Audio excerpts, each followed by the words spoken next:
Cielia Hatch describes herself as a UFO nut living in Calgary, Canada.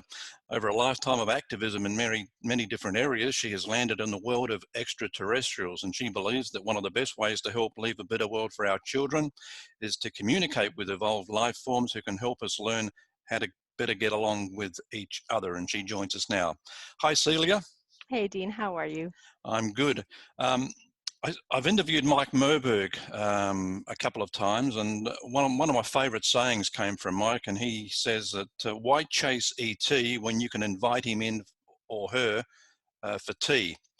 And I just thought that was great, and that's basically what you do with the CE-5 movement. So how did you get involved?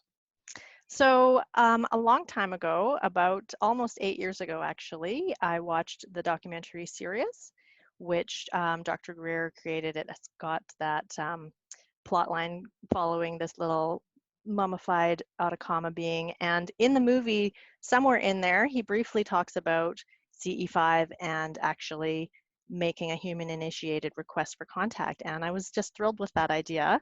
I thought that was so exciting. And a friend of mine and I just got together and started a little group, and we've been meeting fairly regularly. Maybe the first 3 years was kind of sporadically here and there, but still fairly regularly over 3 years. We didn't drop it too much, and then the last 3 or 4 years a lot more regularly. But yeah, it's been exciting. It's been a wonderful journey. So describe what human-initiated contact means. Yeah, so human-initiated contact is basically a request for communication from a human.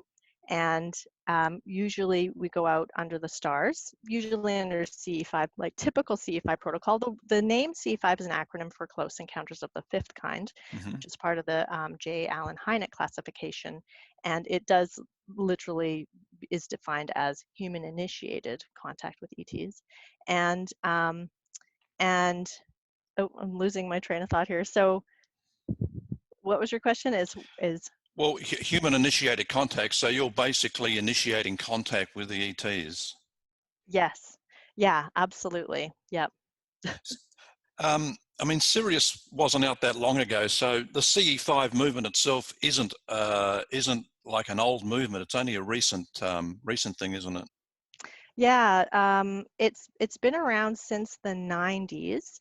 Yeah, that's where I was going. Sorry, I was trying to explain that CE-5 has become a ubiquitous term, and that although it started with Dr. Greer, it's really gone all over the world and describes a whole bunch of different methodologies for contact.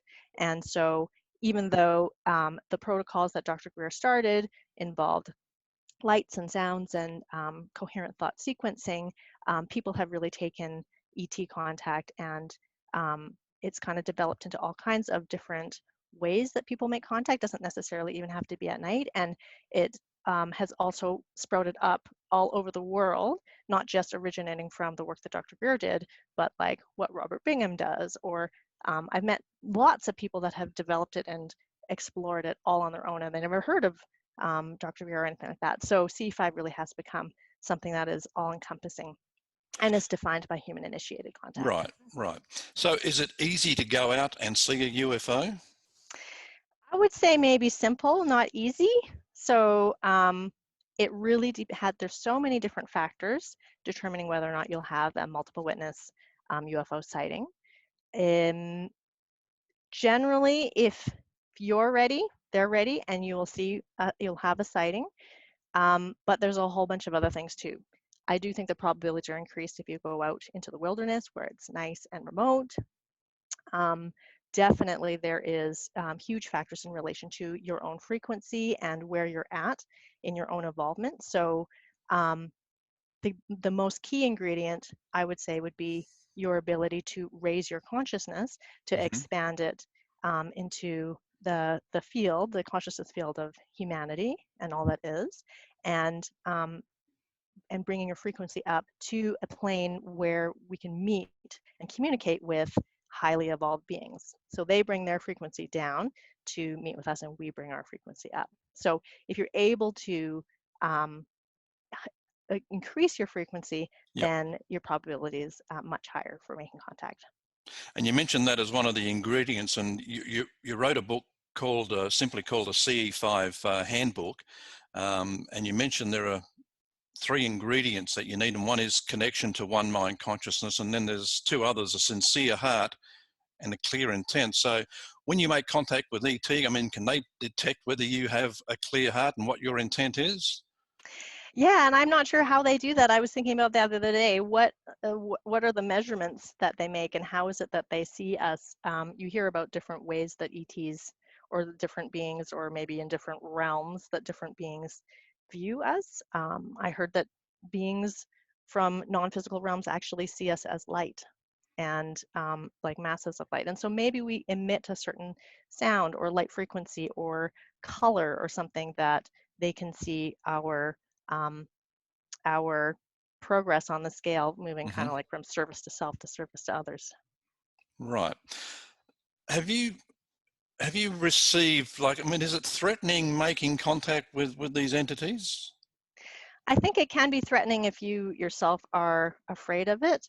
Um, and then you kind of get into your own sort of like complex about, what are you doing and are you interacting with benevolent beings, and it kind of like screws yourself up in your own little world. But as far as has anybody been negatively affected by human initiated contact, I have not heard of any. um, I know that there are a lot of accounts about ETs and abductions, which was kind of a thing in the past that happened um, before. Doesn't seem to be happening, at least not in the numbers that it used to. And I think that it's still wise to be cautious about, you know, yourself and what you're getting into always, for all things.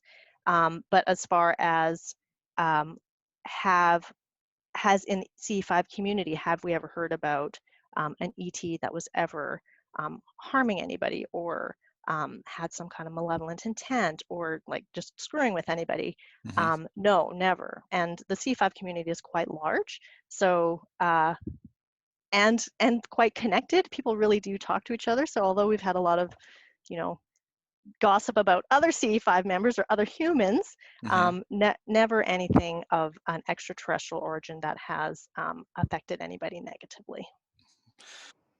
So to get started, can someone go out and just do this on their own, or is it better to come through a group like yours? Do you know, I think that either works just fine. I think that when you're working on your own, sometimes your desire is amplified to do this, and especially if you are willing to take the steps to go out there at night and to try this, then you do have a kind of like a determination that I think is recognized or measured in some way.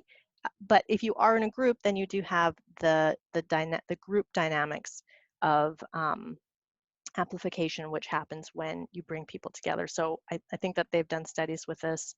I don't remember the name of the study, but there's a Princeton study about, like, oh, if you've got one person, Mm-hmm. how can you affect that little predicting machine number Yep. thing, right? You know what I'm talking about, right? Mm-hmm. So as you bring people together, you become more powerful. And so for me personally, I do find that if I'm in a group, it is almost like a 90% chance that we will have a sighting or have some kind of experience. And if I'm by myself, it's like a 10% chance that I'll have a sighting or an experience. Right. So I find for personally that the group experience really does amplify my ability to make contact. Well, I guess it's the old, it's the old theory in the, or not theory, but in the Bible. It says when more than 2 people pray together, the amplification and the power that brings is it's unmeasurable. So I guess in that respect, it's similar. It's like the same thing. Exactly. Yeah. So what kind of tools or equipment would someone need to do this? So zero tools or equipment are needed. I think that there's a whole bunch of different ways that people think that we should all make contact. It's interesting once you get online and into the forums and stuff. Some people are very against tools, and some people really love them. And I really think it's just up to each unique individual. You're going to find what excites you and what works the best for you. I think that some people are attracted to tools because if you use something like a magnetometer, tri-field meter, for example, then because there really is literally nothing that could affect that if you're out in nature and your cell phones are off, I think for some people that's a level of proof for themselves that really resonates with them, and that it just works for them and they use it because it works for them. But you really don't need it. So you could definitely just go out somewhere where there's a nice dark night sky and just with your intention and with your heart, make a request for contact and not need any tools whatsoever.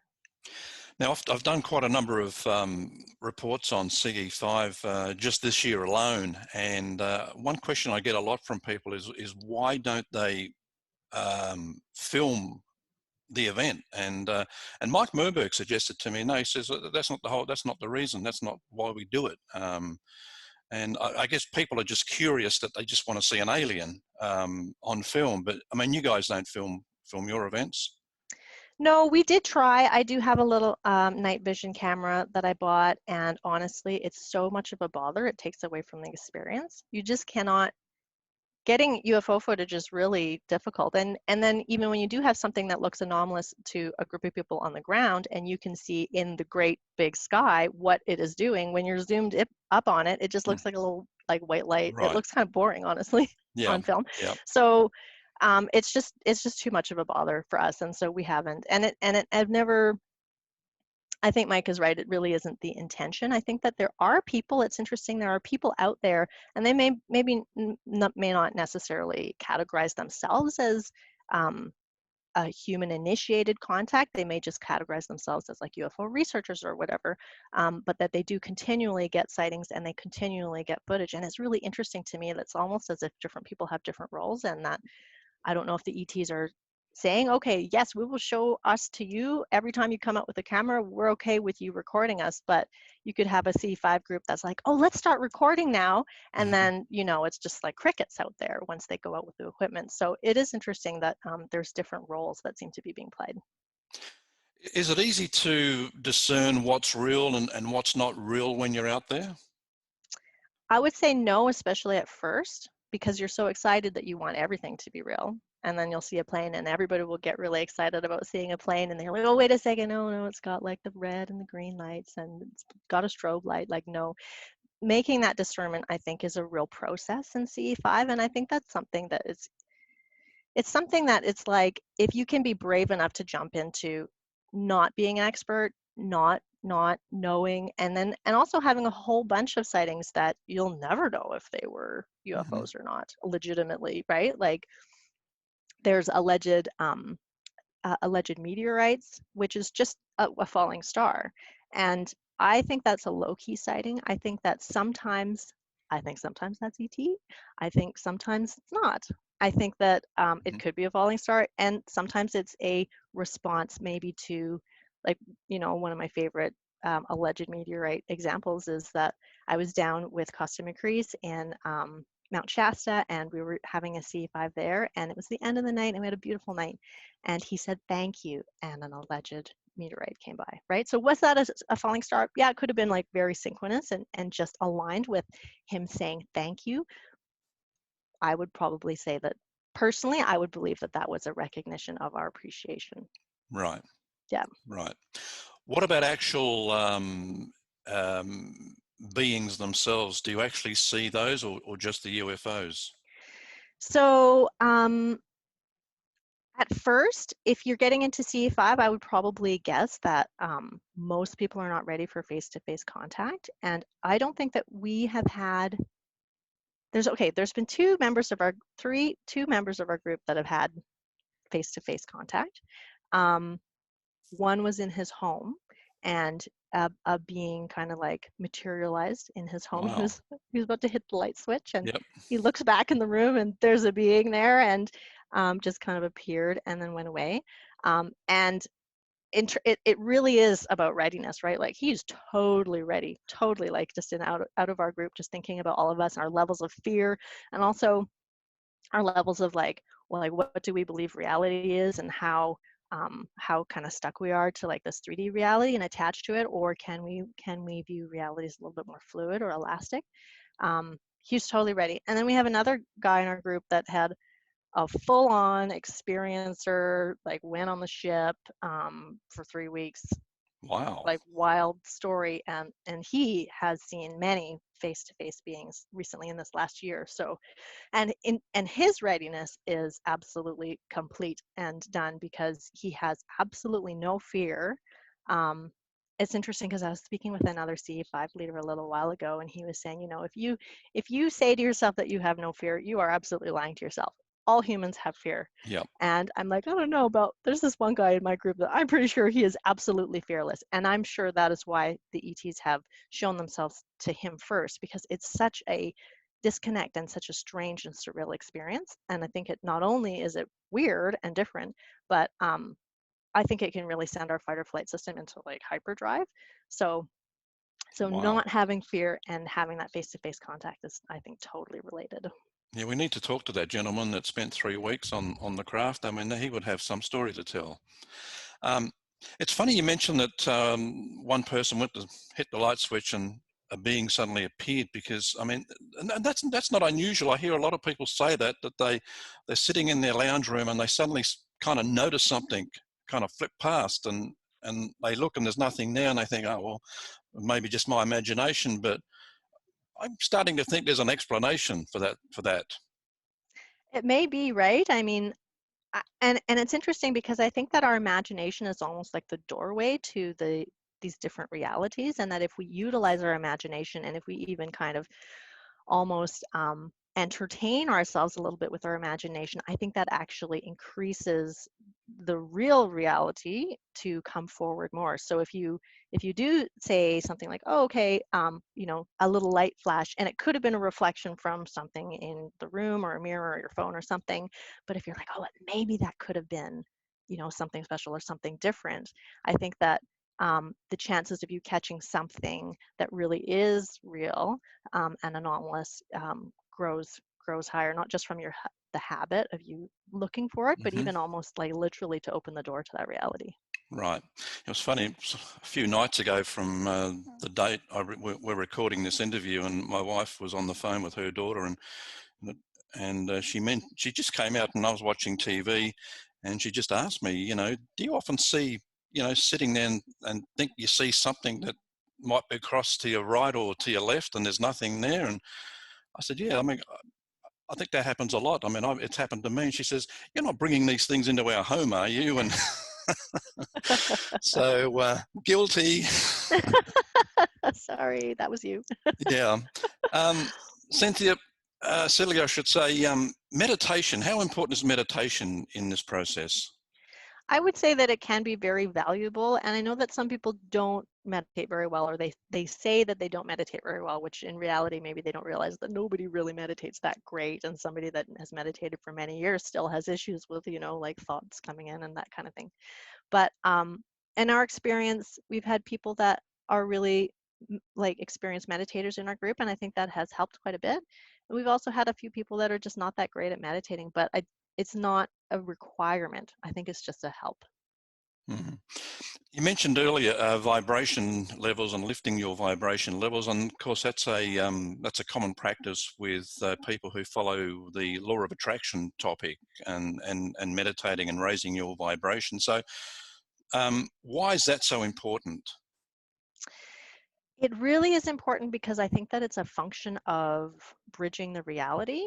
It's like I don't think that and this is just from my own understanding. It's interesting because you draw a whole bunch of opinions and beliefs for yourself from a whole bunch of different sources and also from your own experience. But I don't think that it's very easy for entities, beings from a higher realm or area or dimension to enter into this 3D reality.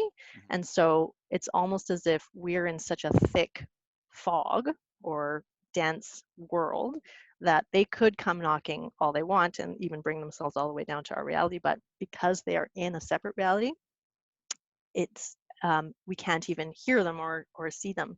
I know that there are, and I always just use the word ET because that's just simple and short and easy for me, but I mean, what are we communicating in with? Interdimensionals, multidimensionals? Probably some of them are physical. Maybe some of them really literally could literally knock on our 3D doors and we could answer the door and see them.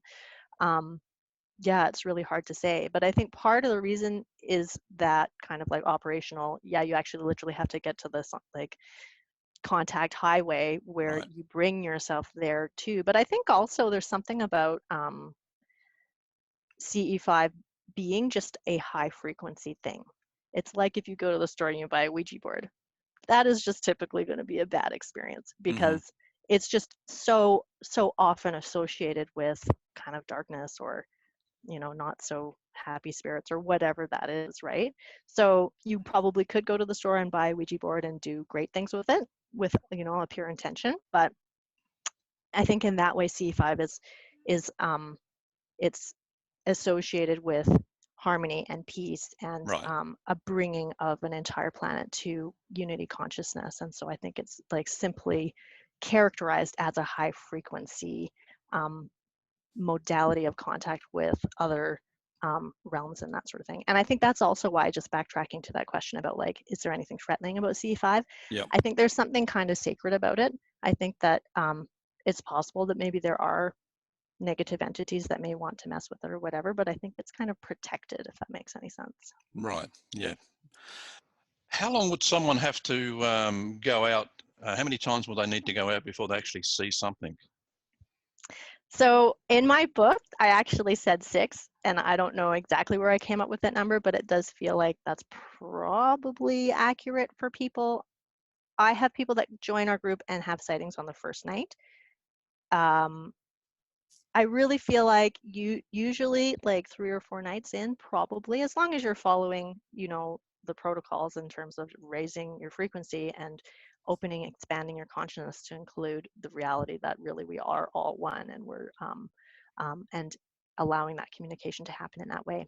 But I've had a few people. In the book, I actually said, if you haven't had a sighting in 6 sightings, then email me and we'll try and figure out what's going on for you. Right. And I have had a couple people email me. So, but I think they're outliers. I haven't had a ton of emails. It feels like if you're determined enough to keep going out, within 3 or 4 or 5 outings, I think someone would see something. Especially because now it's so different than, say, when we first started out, we didn't see anything for 3 years. It's like Right. a Wow. long time, right? Yeah. I went down to Mount Shasta to see Kosta, Makreus, and asked him, like, what do you think we should do? Why aren't we seeing anything? We haven't seen anything for 3 years. He's like, wow, you guys are dedicated. I don't know if I would have stayed with it that long. But he suggested potlucks. And so for us, our missing ingredient was group coherence, which can be very important. Mm-hmm. Like many different people came to our group, lots of different personalities, viewpoints, and all kinds of things like that.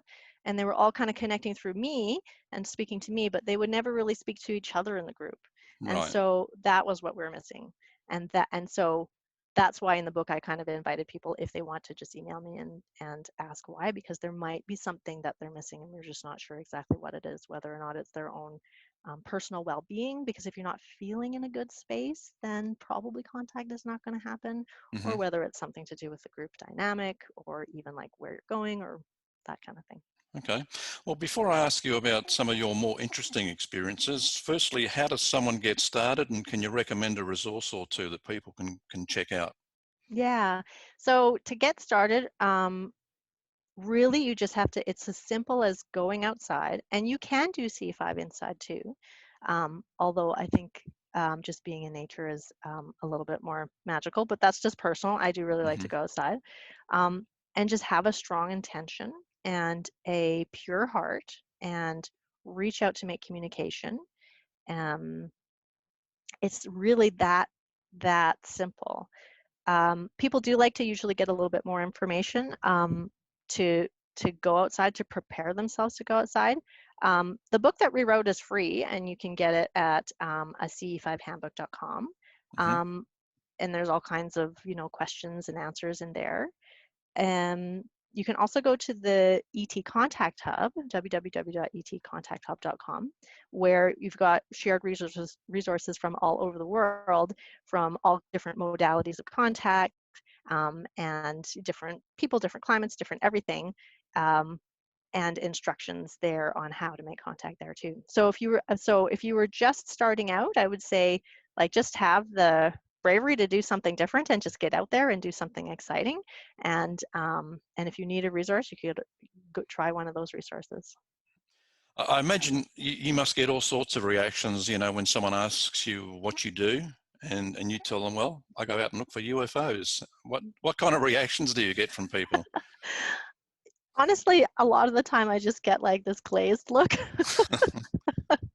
of people that is just, I don't know, not ready for that idea, or they hear it and they're like, that doesn't compute, or they think I'm crazy. I don't know. That's a good question. But often, and I think much more recently, like in the last few years, compared to when I would say that to somebody before, compared to now, that it's much more receptive. And then you get some people who are like, oh my gosh, I'm interested in that, or like, what do you think about that? Or I had a sighting and I'm going to share it with you, and I don't share it with anybody. So I feel like things are really opening up now. Yeah, yeah. I mean, you know, before I switched, and you know, when I retired from media duties, and then took this on, and did it with a little trepidation, but I find that people react with some excitement. That, wow, I need to learn more about that. But so, are you an experiencer? So I'm not an experiencer, and I think that is actually kind of a neat thing about me being a model of somebody who has gone out, that somebody could say, oh, like, well, she went out, I can go out too, because I'm not an experiencer. I'm not somebody that's sensitive to seeing auras, seeing spirits, seeing lights. I'm not like somebody with special abilities, or Right. somebody that has been kind of like pre-selected maybe by ETs or life or whatever to have one of these sort of like extra dimensional lives. I'm just sort of a regular person who really liked science fiction when I was younger, Yep. read tons of science fiction. And so, um, and I think too, because we had such a hard time getting started, and we just, maybe our frequency wasn't high enough as well as not having group coherence, but we had to really grow into it and develop it and realize, okay, so like, what is it that we're doing here, and understand it. So if I can do it, anybody can do it. Hmm. For sure. So, can you talk about some of your more interesting experiences that you've encountered during these outings? Yeah, so one of the experiences that is one of my favorite experiences is a CE-5 where actually all humans were not really getting along very well at. And it was really falling apart. I have a little video. I have a YouTube channel, and I've got a little sort of animation video describing what happened. But basically, our group coherence just like totally uh, just annihilated. It was really bad. And we had to, as a group, we had to like rescue it and bring each other together, and meditate together, to kind of fix what had happened and heal the argument that was happening in the group. Argument is something that's very common in CE-5 work, is especially when you get a really, really big group. You've got people who are Hmm. really dedicated and want to work and want to meditate and do the exercises and energy work and all that kind of stuff. And then you've got the group that just like, we just love to chit chat and let's just tell UFO Right. stories. So how do you bring these two groups together? So I was speaking to the group and I was saying, we need to recognize each other and balance the different aspects of the group, and work together. And right as I described that, we had two low flash bulbs in the sky representing the two sides, and that we need to work together. So it was like a recognition from Wow. whoever was up there to say, like, yes, you need to keep working together is good. It's a good idea.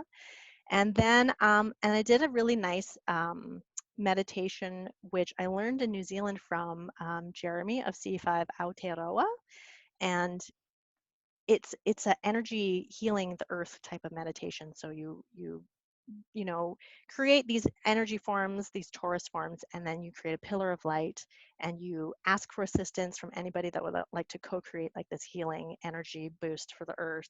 And we did it, and it was really a beautiful meditation. We actually came together. You could feel the group coherence was finally back together and Hmm. was strong. And just on the very last word of the meditation, we're all sitting in the circle, and someone says, look up there, and we saw a flash bulb, and it was one of the brightest flash bulbs I've ever seen. um, incredibly bright. Usually flash bulbs are really only the size of a star. So you do have to really keep your eyes peeled to see them, right? So it's just like a star just kind of flashes on and off. Well, this one Yep. was like the ends of it were like the size of a quarter. It was just huge. And we watched it. There were flash bulbs that went off every, say, 10 seconds or so, and there were over 70 of them that just covered over the Wow. entire sky. So to me, it was not just beautiful because of the display, but it was really such a confirmation that we need to learn how to work with each other, include each other, honor each other, and all of our differences to be able to ascend into like, yeah, this ability to make contact and join a galactic community. So Hmm. how could we even think about joining if we cannot get along ourselves? Yeah. Because I was going to ask you, like on an evolution scale of 1 to 5, I mean, we'd be pretty low compared to these ETs. But have you have you ever wondered why they would even want to treat us as equals? Yeah, that's an interesting question, isn't it? Because we are, although on an evolutionary term, we are like barbarians, um, we are equal because we are all, valuable beings in the universe. I think that I think that there is a mutual benefit that's happening. I think there's also some just pure assistance Hmm. that we really recognize that we're kind of calling out for help and that we're not doing so great in a lot of respects, and that we could use some help, not because they want to disempower us by helping us, but I think that we've been kind of caught in a negative cycle for a long time, and it's like we've traumatized ourselves so badly that it's difficult for us to pull it together. And so a little assistance, I think, is merited. And Yeah. I think it feels good for them to give that assistance too. So yeah, I mean, as far as the mutual benefit, I mean, there's some different stories, and these are all coming from like different channelings and different like experiences other people have had. But like that whole story about like the grays or the zeta reticuli and the do you know that one, and the hybridization program and all that kind of stuff. And so they're helping us by um, advocating for us to stay on the planet and continue our evolution, um, which is something I heard from Bill Brockberger. I don't want to get like too far off into like the Right. land of these stories, but Yep. I think that they are helping us, and that in turn there's things that we can do to help them too, and like exploring emotions and helping them to continue whatever they are doing. Yeah. Do you ever wonder? I mean, it can't just be one race of ET. There must be dozens and dozens of different races. If not thousands or an infinite number. Yeah, and just like that idea that an ET could be like a cloud form of a bunch of different beings in a collective. I Hmm. think that one, I really like that one. I saw once during the day. I've only had a few daytime sightings, but one of my favorite sightings is I was just crossing the bridge on my commute home from work, and I was just absolutely struck by this little cloud. And at the time, I didn't think it was anything other than a cloud, but I sat there and stared at it for 5 minutes, and it was pink and blue, and it was moving and dancing. I don't Wow. know why I thought that that was just a cloud, because later I'm like, that was not a cloud. Yeah. Yeah. Wow. Um, One thing I've noticed, I mean, I've been involved in this area now for over a year, and one thing I didn't know when I first joined, but there seems to be a bit of friction between different factions within the UFO community, and CE-5. I got the feeling, speaking to and interviewing people that are in the mainstream UFO community, that they don't look too kindly at the CE-5 community. I mean, is that something you guys feel? That's interesting. When you say that, I haven't really personally experienced that, but I feel like I have. Well, maybe I have actually experienced that a little bit. Would you say that's because in the UFO community there's a lot more skepticism or desire for like cold hard proof or something like that? Well, it's strange you say the word skepticism, because I thought we were all under the one banner, and the biggest skeptics I found in within this topic occur in the forums and the groups online. Yeah. And experiences tell me that the last place they would want to go and tell their story is in those groups, because that's where they cop the most criticism. And I said, what? That's unbelievable. Isn't that interesting, right? Yeah, I find that so interesting because maybe if people are outside the CE-5 community or within the CE-5 community, especially on like those forums, um, there are a lot of things that are very anomalous that multiple witnesses are seeing, and have like zero explanation for, and yet people are attacking each other for even, you know, proposing that that could be of non-human origin. Mm-hmm. Um, but but I really understand where that anger is coming from, because recently when our group member Randy, who went, like, had his amazing experience going on ship, and he did give me permission to tell his story, so I could tell his story if you want. But when that happened, that was so paradigm shifting for me personally that I went through some, like, definitely huge skepticism, as well as Right. an emotional response of anger, and, you know, like, how dare the ETs do that to my friend, and, like, even though, like, he was totally fine with it. But from my standpoint, especially as a group leader, I'm like, am I protecting my people? Like, am I doing the right thing? Are we connecting with the right beings? Like, all of this stuff just, like, really chaotically just, like, churned itself up in me, and my emotional response was anger. So it's interesting now for me to look at those forums and see that those people are not just jerks, which Right. I think I thought before, is that they really are maybe attached to the idea, and maybe have a lot of fear, and are just simply going through change of their own perspectives and paradigms, and are afraid of letting go of what they thought in the past and trusting something that they don't know if it's going to betray them or not. Yeah. Yeah. And then on the other end of the scale, I've published a couple of, in fact, more than a couple, but stories on people that have had really, really bad experiences. There was one titled "Evil Grey Aliens," and that story in particular elicited a lot of response from people in the CE-5 community. And actually, one guy ripped me a good one on the forum, called me totally irresponsible, and then I started to think, well, I think it's just naive to think that. I mean, it'd be great to think that it's all good and happy and love, and but it's unfair to the people that are having these, you know, these bad experiences. So someone explained it to me nicely one time and said, well, that may be because of people being on different vibration levels. So if you're on a lower vibration level, you're more likely to attract something that's not quite harmonious. Yeah. So yeah, getting back to that question about, is it naive to think that all ETs are love and light? I think it probably is. I think that as a human being, we should be skeptical, because we have certainly hurt each other over millennia, or however long humans have been around. And, like, look at the example that we have provided to ourselves about whether or not we should be fully trusting.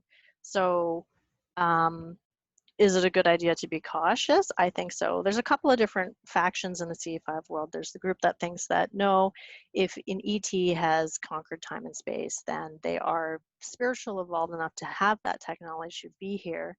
And others that say that, no, there's a whole bunch of negative ETs, and maybe they've been messing with us for a long time here on the planet. So um, I think it's wise to keep your frequency high. I do really subscribe to that idea about frequency, and if you're coming from a low frequency, then what you're going to attract are bad experiences, whether they just be regular bad experiences or Mhm. actual interactions with negative beings. So I have a friend of mine, Samoya Shelley Yates. She's actually quite a famous experiencer, and she has described an experience that she had. It was not with a negative ET, it was with a negative being, but it was nasty. It was so Oh, scary. Yeah. And her advice is to make a intention and say it out loud. I communicate with beings of 100% pure light. I honor, respect, and enter into a mutual collaboration with beings who have my best and highest interest in heart, right? So I think that when you go at it with an intention like that, that that will really disallow any other negative beings to be with you. And I know we're getting a little bit into like Shelley's story here and how like her experiences are just absolutely wild. Um, and so many proofs in her life in terms of Right. like whether or not this is real for her. And she battled that on her own for many years. Am I crazy? Is this real? But she's just had so many proofs over and over and over again. Um, and so basically her advice would be to say that that that your word is so powerful, and that when you make a decree and a declaration for your own sovereignty and your own safety and the way in which you interact with the world, that that is like an agreement or a contract that can't be broken. Hmm. So she'll say something like, if an entity comes to you and you don't know what they're about, you can say, are you of the light? And they cannot lie. That is a Right. question that they cannot deceive anybody on. So I know for some people that are interested in UFOs and CE-5, like the sort of spiritual realm is getting like way off the mark for them, and they can't like really digest it. But um, and for those people, if if they wanted to explore CE-5 but they still had fears, I guess I would just recommend more investigation and Yeah. more looking into like other people's experiences, and also looking into like those abduction experiences that people have. Those were not human initiated. So No. I No. don't know what's going on there. I don't really understand the whole abduction story. I've heard a ton of theories. I've heard that like 99% of abductions are military industrial complex theater, but that there are some abductions where potentially, and what my understanding of it is, and everybody has to do their own research, but my understanding is that the Greys or the Zeta Reticuli or whoever it was that was performing these abductions were not emotionally, did not have an emotional capacity to understand what they were doing to us, and or that it would scare us so Hmm. badly. And that's why I think some people feel that they are experiencers and the experience was interesting and maybe a little bit scary at times, but in the end beneficial. And people have had healings and stuff like Right. from interacting with these beings. And then some people had absolutely totally terrifying experiences. So yeah, like to me, that feels like just a deficiency in terms of like an ability to understand emotions from beings that just don't even have emotions. Right. Okay. Great answer. Um, so just wrapping up here, are you clear now on what your role is going forward with this? No, no, not at all. I mean, I think that I think that providing this like free handbook, you can buy it on Amazon, but you just download the free PDF too, providing that to help people to explore this um, idea, this totally brand new paradigm that we're not alone in the universe. I think that gives a lot of hope. And I really do think that it's beneficial in terms of the things, the outcomes that are going to come from that. We ultimately, the key benefit of CE-5 or human initiated contact with um, extraterrestrial intelligence or multidimensional beings or whoever you want to call them is the expansion of your own consciousness and your understanding, your deeper understanding of who you really are, and that you are not just a human Hmm. in a 3D body. I mean, we're getting kind of like deeper into like what ultimate reality is, but I think that there's so many, it's it really is a time when there's so much information out there about our multidimensional selves, Right. and it comes in different forms, right? Like I know a lot of people go and get into like quantum physics and how that explains how we were all one and how everything is connected. So there's all different ways that people can arrive at this information that we are all one, and like death is an illusion and we are just here having a human experience. um, and CE-5 is one of those fun ways to do that and get into that. But ultimately, I also, one of the other things that I really love about doing this type of work is that it brings hope, especially now in a time of complete chaos, Hmm. where um, you know, humanity can rise above what we have happening here, and that there are ways and different ways of using resources and energy that the ETs have obviously mastered, and that can be shared with us to help us to heal the damage that we have inflicted upon each other and to the earth. Yeah, great note to end it on. Well, Celia, it's been a fascinating discussion, and of course, if people, you know, I mean, they can, as you said, they can download the CE-5 handbook at the website, but it is available on Amazon as well. But once again, thank you, and I'm sure we'll speak again. Thank you, Dean. It's been a pleasure to be here. Thank you, Cielia Hatch, joining us today.